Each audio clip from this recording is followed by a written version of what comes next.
Hello and welcome to Written Words. I'm Helen and today we're going to look at another book in our translated words series. Today's book that we're going to explore is this one, No and Me by Delphine de Vigan. It is an English translation of this book, No et Moi. And this version has been translated into English by George Miller. So in this video we're going to look at the plot and themes of No and Me. We're going to talk about some of the techniques used by the English translator, and we're going to talk about the thorny problem of translating slang and swearing. So just a word of warning before I carry on that there will be one or two fairly mild swear words in this episode. The French version, No et Moi, was written in 2007 by the French writer Delphine de Vigan. And following its publication, it won several awards, and it was also made into a film in 2010. And the cover of the French version has a picture from the film featuring the two girls in the story. The story tells of two girls who are lonely, but they're lonely in different ways. Lou, who narrates the story, is a highly gifted 13-year-old with a very high IQ, and she's been moved into a higher year group at school because of her abilities. So she's in a class with teenagers who are slightly older than her. Her home life, however, is beset with problems because her mother suffers from severe depression and her father is struggling to cope. No, which is short for Nolwenn, is just a few years older than Lou, and she lives on the streets. She's homeless. And the two girls meet in central Paris at Austerlitz station. Lou has gone because she likes watching the trains and the people getting on and off them, and No is there because she is homeless and she has nowhere else to go. So when Lou's teacher gives her the task of preparing a presentation on a subject of her own choice, she has an idea. She decides to interview No and study the issue of homelessness in Paris. However, she doesn't quite tell her teacher everything. She doesn't tell her teacher that she's befriended this homeless girl, and she doesn't even tell her parents at the beginning either. Their friendship grows very quickly, perhaps rather too fast, and they find themselves caught up in a tumultuous series of events, bringing Lou's parents and her friend Lucas along with them. The story takes place in modern France, and it explores the theme of homelessness in today's society. It's set in France, but the issues that it raises are global in nature. Also, the girls have a lot more in common than is apparent at first. Although their backgrounds are very different, both of them are learning to navigate the world on their own. No has no family, and although she interacts with other homeless people, she stresses that they're not her friends. She says there are no friends on the streets. Lou, meanwhile, is an only child with a mother who is functionally absent, and her school situation means it's difficult for her to make friends because she's in a class with people of a different age. Her friendship with Lucas does develop during the story though, and he eventually befriends No too and helps Lou out with some of the problems that arise from their friendship. Before we look at an extract from the book, let's just go to our language focus first, and let's talk about translating slang and swear words. Because this book is set in modern times and it's about teenagers, which means there's a lot of slang and also a small amount of swearing. I wouldn't say the book has a lot of swearing in it, but given the setting and the characters and the issues it looks at, it wouldn't be realistic without some swearing in there. Slang and swear words vary hugely depending on all sorts of different factors. depending on the age of the person. For example, teenagers and older people use very different expressions. Teenagers like to invent their own new words that older people don't always understand, and older people use words that teenagers have never heard of before. Swearing and slang also depends on the strength of the word. Some swear words are much milder than others, and some are very strong. And so when you're translating swearing, you have to bear that in mind too. Is the word in the original language a mild swear word or a stronger one? And then you need to pick something appropriate in the target language, the language that you're translating into. And there are many more factors that determine the words people use when they're using slang or when they're swearing. So it can be quite a challenge for a translator to find a word that's appropriate for the context. So let's have a look at a few expressions used in no et moi and the corresponding English ones in no and me. The original uses the word des potes. No talks about des potes, and that's the word she uses to talk about friends. So how do we translate that into English? It means friends, but to a French ear, that's a slang word, and friends isn't a slang word. So we need a slang word for friends in English that matches in tone and in strength. George Miller's version is mates. No says at one point that she's staying with some mates. Sometimes slang words evolve from words that have been corrupted or shortened in some way. And No uses the word peut-être, P-T-E-T. And that's short for peut-être. So in the phrase peut-être je sais pas, she's saying perhaps I don't know.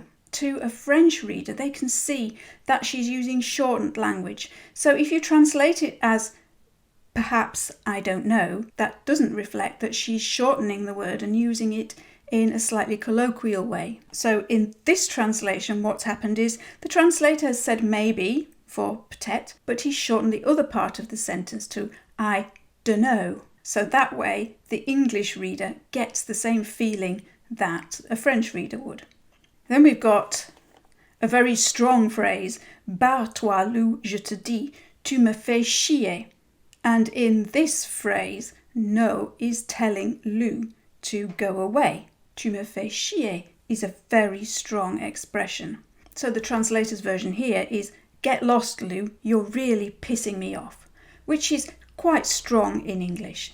Then we've got the word picoler. Picoler is used in the sense of drinking alcohol. So the translator here has used the word boozing. Then we have another phrase, en fait, t'en as rien à foutre. It's slang, it's swearing, but it's not top level swearing. So the translator here has used anyway, you don't give a damn. And then we have the word une clope, which we'll see in our extract. Une clope is a cigarette, but it's a slang word for a cigarette. So the translator's task is to find a similar slang word in English for cigarette. Simply to translate it as cigarette wouldn't give the flavour of the way that No is talking. So he uses a smoke. Have you got a smoke? Which we'll see in a moment. So let's have a little peek now inside the book and have a look at a passage which comes near the beginning of the story. It's when the two girls meet and start to talk to each other. They're in the station, the Gare d'Austerlitz in Paris, and Lou is busy watching a train that's just come in, and she's watching all the people getting off it and wondering about their lives and wondering who they are. In other words, she's people watching. She's so wrapped up in her thoughts that she doesn't notice at first when No taps her on the shoulder, until she eventually asks her a question. You got a smoke? She was wearing dirty khaki trousers, an old jacket with holes in the elbows, and a Benetton scarf like the one my mother's got at the bottom of the wardrobe as a souvenir of her youth. No, sorry, I don't smoke. I've got some gum though. She made a face, then held out her hand, and I gave her the packet which she stuck in her bag. Hi, I'm No. What's your name? No. Yes. I'm Lou Bertignac. Usually that gets a bit of a reaction because people think I'm related to Louis Bertignac, the famous singer, maybe his daughter. Once, when I was at junior school, I pretended that I was, but things got complicated because people asked for details and autographs. I ended up admitting I'd made it up. She didn't seem impressed. I reckoned that maybe she wasn't into that kind of music. She went up to a man who was standing reading his paper nearby. He rolled his eyes and sighed, but he took a cigarette from his packet, which she took without looking at him, and then came back over. So there are three people in this passage. There is Lou, there is No, and there is a man standing in the background reading his newspaper. Lou and the man react quite differently to No's question. Lou is almost apologetic that she doesn't have a cigarette and offers her some gum instead. She sees her quite innocently as a person and without any ready-made prejudices, whereas the man sees No, rolls his eyes and gives her a cigarette. But Lou is quite happy to answer No's questions and get to know her a tiny bit. And as the rest of the book progresses, she wants to get to know her a lot more. So, looking at this passage, which has been translated from French into English, this is the finished English version, but are there any clues in here as to any challenges that the translator might have faced? Well, first of all, we've already looked at the slang word for cigarette. In this first sentence, No is asking for une clope, which is the slang word for cigarette, and the translator has gone for smoke. He could have used all sorts of other words, such as fag or cig or other slang words for cigarettes, but he's gone for smoke. We don't know what his reasoning was there, why he decided on that particular one. But personally, I think it's quite a good choice. It's more universal. Slang words are often regional. People use slang words in one region that wouldn't necessarily be recognised by somebody from another region. So if you're writing a book that's going to be read by people from all over, you need to have words that they're going to recognise. So I think smoke is a good choice here. The passage about Lou's name could have been problematic too, because an English speaker is less likely to have heard of this famous singer, Louis Bertignac. In fact, in the original version, Lou doesn't mention his full name. She doesn't say the famous singer Louis Bertignac. She just says, I share my surname with the singer. But the translator here has added just a little tiny bit of extra information to enable English-speaking readers to understand what she's talking about. There are various ways that as a translator you can deal with references like this that are culturally specific. You can do what the translator did here and just subtly add in some key information, or you can add a footnote, or you can miss it out if you think it's going to confuse the reader. But I think here it's been quite easily resolved by just inserting a couple of extra words. The famous singer, Louis Bertignac. Now we know what she's talking about. We might not know the singer and his songs, but at least we know he's a famous singer. A little bit later on in the same scene, No asks Lou which year she's in at school, and she says en seconde, which literally translated means second, but the translator has translated this as year 11, so he's given the equivalent age group in the British education system. Year 11 in Britain would be 15 and 16-year-olds normally, so if she's 13 it shows that she's actually 2 years ahead of herself at school. So from this we can see that the translator has produced his version very much with the reader in mind, very much aiming to help the reader understand, so that any specific cultural references aren't a stumbling block to a reader enjoying the book and understanding it. And now for our writing prompt. Imagine, like No and Lou, you are sitting on a bench in a very busy railway station. On the bench opposite you is a teenager who is looking down at their phone. You notice a homeless person approach this teenager and ask if they have a cigarette to spare, and a conversation ensues between these two characters, between the teenager and the homeless person.